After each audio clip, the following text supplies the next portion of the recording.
Aí, como é que chama um fio que pensa muito? Vai! Um filosófico! Eu sou muito engraçado!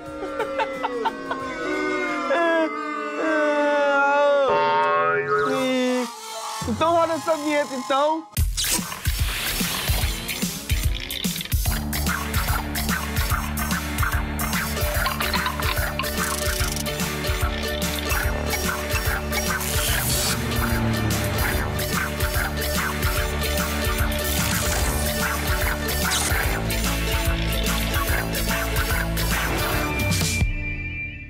Hora do Enem no ar, e aqui não tem nada de filosófico não, rapá. É filosofia mesmo. Melhor, filosofia e arte. E é isso mesmo, nosso convidado é filósofo, autor do livro Explicando a Filosofia com Arte e coordenador do Laboratório de Estudos em Filosofia POP da Unirio, Charles Feitosa, mas é daqui a pouco, porque antes a gente esquenta os motores com a professora Ana Beatriz Gomes. Por gentileza, já é de casa, né, professora? Tudo bem, gente. Tudo bem? Professora, a gente sabe que filosofia e arte andam juntinhas no Enem, não andam? Andam bem juntinhos, sim. E aí, como estudar? Olha, a gente apresenta a filosofia e a arte em 2 momentos. Quando a gente apresenta a filosofia, com a mitologia, né, o surgimento da filosofia, a gente sempre vai falar das tragédias gregas e das comédias gregas, que tinham uma função muito importante na Grécia Antiga, inclusive uma função educacional. E depois, no 3º ano do ensino médio, a gente vai dar uma olhada em filosofia quando surge a estética, que é um movimento extremamente importante, onde a filosofia passa a estudar a arte com afinco. Maravilha. Vamos ver a questão, professora? Vamos sim. Roda a questão. Estamos aqui na hora do Enem para resolver essa questão que trata um pouco sobre a história de Édipo e o contexto de Édipo para nossa relação com a vida e com a sociedade. O texto diz o seguinte, é uma representação teatral e coloca primeiramente o servidor, dizendo: dizem ser filho do rei. E Édipo responde: foi ela quem te entregou a criança. E o servidor: foi ela, senhor. Édipo: com que intenção? E o servidor responde: para que eu a matasse. Édipo: uma mãe, mulher desgraçada. E o servidor responde: ela tinha medo de um oráculo dos deuses. Édipo então responde: e o que ele anunciava? O servidor diz: que essa criança um dia mataria seu pai. Édipo então retruca: mas por que tu a entregastes a este homem? E aí o servidor fala: tive piedade dela, mestre. Acreditei que ele a levaria aos pais de onde vinha. Ao país de onde, desculpa. Ele te salvou a vida, mas para os piores males. Se és realmente aquele que ele fala, saibas que nasceste marcado pela infelicidade. Édipo: ó, ai de mim. Então no final tudo seria verdade. Ah, luz do dia, que eu te veja aqui pela última vez, já que hoje me revelo filho de quem não devia nascer, o esposo de quem não devia ser, o assassino de quem não devia matar. Bom, nós temos aqui um trecho da peça Édipo Rei, que é marcada aqui como uma tragédia grega, onde há uma necessidade de se entender certos elementos para resolver a questão. Primeiro elemento, o fato de que Édipo ele é uma criança que estaria marcada no futuro, marcar o seu pai, e por isso seus pais resolvem enviá-lo para a morte, que é o que está aqui um pouco em jogo. O problema é que ao enviá-lo para a morte, ele é dado a uma pessoa que o mataria, mas essa pessoa se impieda dele, como está aqui no texto, e dá a um outro homem, que por sua vez cuida dele. Édipo, então, cresce sem saber da sua origem, tanto de quem é seu pai quanto de sua progenitora, e quando Édipo chega à idade adulta, ele ouve também que mataria seu pai, ele não sabe que é o pai verdadeiro, mas acredita que será aquele que o adotou, e ele resolve então sair da sua cidade. Só que ao fazer isso, ele volta a Tebas, sua cidade natal. Ele, no caminho de Tebas, acaba matando seu pai Laio e desposa a sua própria mãe. Édipo, então, se coloca na seguinte situação. Ele é salvo, mas mesmo ele sendo salvo e tendo mudado o que a princípio a ideia de seu destino, inevitavelmente esse destino levou ele para o seu conteúdo inicial. Então a ideia de Édipo, que a gente geralmente associa a questão da mãe ou estar apaixonado pela mãe, isso é um elemento do texto. Mas o texto não é só sobre estar apaixonado pela mãe. Ou o texto não é só sobre matar o pai, sobre patricídios. Não. O texto é sobre como é difícil um homem escapar do seu próprio destino. Como é difícil um homem, diante de todas as possibilidades, negar aquilo para qual ele está destinado. Os gregos, curiosamente, um dos povos mais racionais que nós acompanhamos, acreditavam diretamente no impacto do destino e deixavam na tragédia marcado esse impacto. Apresentavam que um homem não podia abandonar tudo aquilo e que cada vez que ele tentava mudar, ele apenas piorava o destino. O trecho da obra de Sófocles, que expressa o núcleo da tragédia grega, revela a condenação eterna dos homens pela prática injustificada do incesto. Como eu falei, o texto fala sobre incesto, a história é um pouco sobre incesto, mas não é o único tema, nem a problemática exclusiva do texto. Legalismo estatal ao punir com a prisão perpétua o crime do parricídio. Bom, vamos lá. Novamente, como eu falei, parricídio entra em jogo, existe o assassinato do pai, mas esse não é o principal problema aqui. C. Busca pela explicação racional sobre os fatos até então desconhecidos. Édipo, ele é até em parte racional nas suas elucubrações, nos seus debates. Mas no final ele está tomado por emoções e toda a estrutura são emoções tentando fugir do destino. D. O caráter antropomórfico dos deuses na medida em que imitavam os homens. Bom, os deuses imitavam os homens, isso está presente na mitologia grega? Tá, mas isso não é o ponto central da tragédia. Vamos então para a nossa última opção. Impossibilidade de o homem fugir do destino predeterminado pelos deuses. Essa impossibilidade de fugir desse destino predeterminado é o que marca a tragédia grega. Então, nosso gabarito, letra E. Essa impossibilidade, essa negação do destino é o grande problema da história de Édipo. É isso, gente. Até a próxima. Valeu, professor Enio. Professora, qual era a importância do teatro para a cultura grega? A cultura grega era baseada no teatro. As tragédias gregas e as comédias gregas, elas tinham a função de educar e moralizar o cidadão grego. Então, muitas das vezes, as tragédias, elas tinham em função de mostrar a importância dos deuses, a importância de respeitar os deuses, e ela era extremamente rica, porque também existia todo um processo de entendimento do que era o ser humano na Grécia Antiga. E o que o teatro grego tem a ver com a filosofia da época? Antes do surgimento da filosofia, toda a realidade grega era explicada através da mitologia. E a mitologia nada mais é do que um conjunto de tragédias e comédias onde você explica uma série de situações a partir da perspectiva dos deuses. A gente viu que a peça fala sobre destino. O destino era muito importante para a época? Era crucial, porque na mentalidade grega, antes do surgimento da filosofia, os deuses, eles decidiam toda a nossa vida antes mesmo da gente nascer. Os deuses, eles brincavam com os seres humanos, eles se divertiam com a vida humana. Então, eles decidiam como seria a sua vida. Édipo ainda é muito importante para o pensamento contemporâneo. Você pode falar um pouquinho mais para a gente? Olha, ele é extremamente importante. A base da psicologia freudiana é tratada na tragédia do Édipo. E a gente, a partir do século XIX, tem uma retomada ao pensamento das tragédias que foi muito esquecido com o surgimento da filosofia mais racionalista. E aí a tragédia, ela vem com muita importância, porque o Édipo, ele mostra todas as paixões humanas, os conflitos racionais que ele vai ter, a própria dualidade que o Nietzsche vai apresentar entre o Apolíneo e o Dionísio, né, entre as forças das paixões e as forças da razão humana estão sempre em constante embate. Professora, que conteúdos são cobrados nessa questão? Olha, são dois momentos.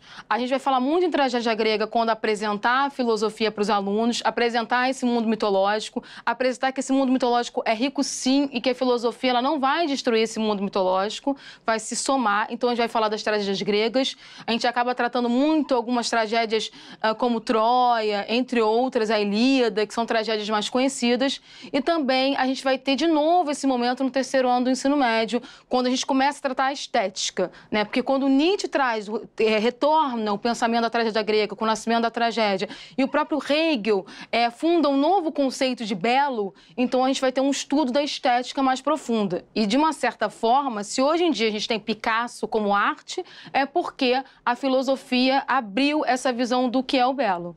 Alguma sugestão para quem quer saber um pouco mais sobre o assunto? Olha, a gente tem O Nascimento da Tragédia de Nietzsche, que é um livro muito fácil de ler. A gente tem a Poética Clássica de Aristóteles, que fala dessa questão da tragédia. A gente também tem os livros didáticos que trabalham bastante isso. E o próprio estudo da literatura permite muito o estudo da tragédia grega. A gente falou da questão do destino. E que outros temas são importantes para quem está estudando para o Enem? Existência humana, moral, ética, a própria estética que a gente abordou anteriormente, política. Show de bola. Bora ver mais uma questão? Uhum. Roda aí. Estamos aqui no Hora do Enem para resolver uma questão de filosofia que fala um pouco sobre a nossa relação com a nossa moralidade e, ao mesmo tempo, a nossa relação com a sensação de morte, de transição, do final da vida. Essa noção de que a vida tem um tempo, tem um momento onde ela se encerra, carrega consigo um pouco dos significados sociais, tanto dos nossos tempos quanto dos tempos anteriores. Então, vamos olhar aqui o que a questão nos fala para entender o problema que está em jogo. A questão ela fala de arrependimentos terminais. Antes de partir, uma cuidadora especializada em doentes terminais fala do que eles mais se arrependem na hora de morrer. Não deveria ter trabalhado tanto, diz um dos pacientes. Desejaria ter ficado em contato com meus amigos, lembra outro. Desejaria ter coragem de expressar meus sentimentos. Não deveria ter levado a vida baseando-me no que esperavam de mim, diz um terceiro. Há 100 anos, ou 50, quem sabe, sem dúvida seriam outros os arrependimentos terminais. Gostaria de ter sido mais útil à minha pátria. Deveria ter sido mais obediente a Deus. Gostaria de ter deixado mais patrimônio aos meus descendentes. Nesse trecho, a gente fala um pouco da experiência que as pessoas têm na lida com a morte. E, curiosamente, quando ela se remete a um horizonte histórico, ela fala um pouco sobre valores tradicionais, sobre defesa da pátria, sobre busca de patrimônio, sobre relações com Deus. Então, ela está falando o seguinte, olha, conforme o momento histórico vai mudando e conforme as nossas metas sociais vai mudando, até mesmo as reclamações daqueles que estão chegando ao final da sua vida, até mesmo as reclamações daqueles que estão no ponto mais crucial de determinar aquilo que precisava ser vivido, acabam se remetendo ao horizonte próprio da época que é o deles. Então, ela está falando aqui um pouco de horizonte histórico, de um horizonte epocal que se faz presente. A nossa época determina muitas das nossas percepções, seja na vida, seja ao longo dela, seja na morte. Bom, então vamos aqui passar para a questão. O texto compara, hipoteticamente, dois padrões morais que divergem por se basearem, respectivamente, em... Bom, vamos olhar aqui essas posições e ver como é que elas se ligam ao que foi trabalhado no texto. Letra A, satisfação pessoal e valores tradicionais. Como eu comentei, há ali um jogo de valores tradicionais? A. Satisfação pessoal? Também. Vamos verificar aqui. Ele está falando de ter coragem de expressar meus sentimentos, ter ficado em contato com meus amigos, ter coragem, ter levado a vida baseando no que esperavam de mim. Ou seja, a ideia é, eu tive restrições porque não queria que os outros pensassem mal de mim, ou eu gostaria de ter mais coisas. Tudo aqui está ligado num horizonte pessoal, numa relação muito mais pessoal, que é marcada no nosso tempo, vamos colocar assim. E aí, quando a gente passa aqui, fala de patrimônio, de Deus, de uma estrutura de ter sido útil à pátria, que é um detalhe curioso. Então, parece ser correta a opção A, mas vamos verificar aqui nossas outras opções. Relativismo cultural e postura ecumênica. Aqui existe um elemento religioso? Existe, mas não é o único. Então, não poderia ser. Tranquilidade espiritual e costumes liberais? Não, na verdade, quando a gente está falando aqui de devoção à pátria e de ser útil, a gente não está falando exatamente de um costume liberal, propriamente dito. Realização profissional e culto à personalidade. Se você colocasse o culto à personalidade um pouco em jogo nas primeiras opções, a gente poderia até aceitar. Mas nesse segundo caso, não, ele não está falando aqui de questões mais personalistas. Letra E. Engajamento político e princípios nacionalistas. Princípio nacionalista, você olharia e falaria, é essa.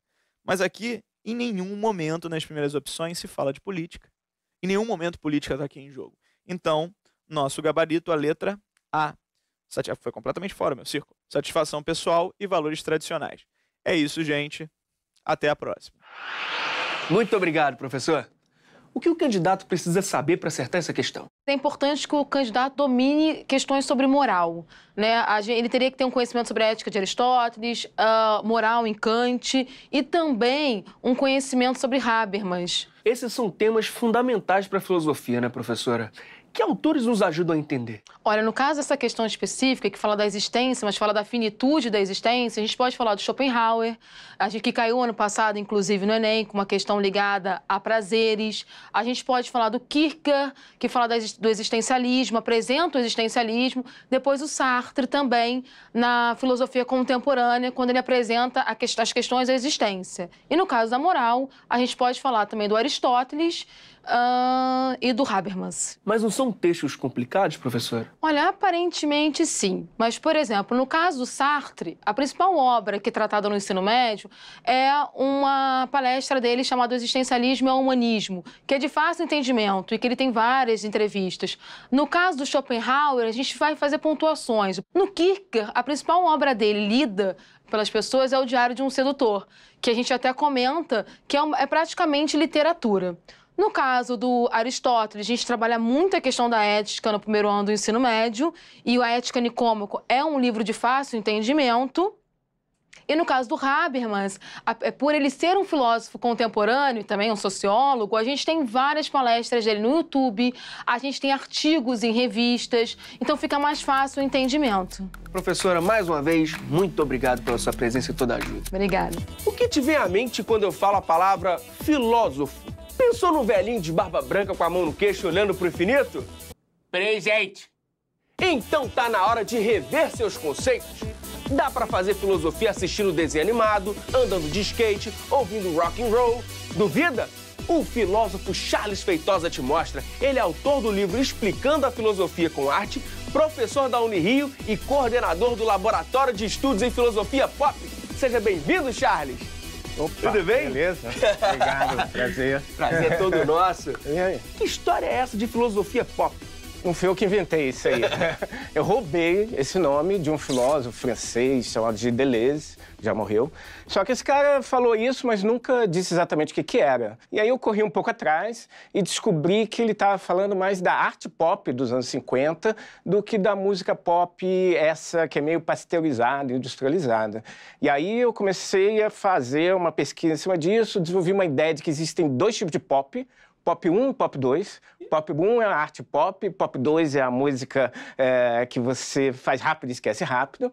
E tem dois tipos de filosofia pop também, Pop 1 e Pop 2. Filosofia Pop 2 promete você entender filosofia em 90 minutos. Kant em 90 minutos, e é um conjunto de receita de bolo, mega simplificado, e que distorce a ideia dos filósofos. Não é isso que eu quero fazer. Eu quero fazer filosofia pop no sentido 1, que é no sentido da arte pop, que é a principal ideia, pelo menos a minha ideia também, é não aceitar que existe uma oposição, uma hierarquia entre alta cultura e baixa cultura. Então, a filosofia pop, no sentido 1, tenta ser mais clara, mais bem-humorada, trabalhar com cultura de massa, desenho animado, letra de rock, mas não vira receita de bolo. E eu não sou o único no planeta a fazer isso. Tem um monte de gente no Brasil também, um monte de gente no mundo. Na França, na Alemanha, nos Estados Unidos, pessoas que se inspiraram na mesma ideia do Deleuze e estão tentando fazer um caminho aí do meio.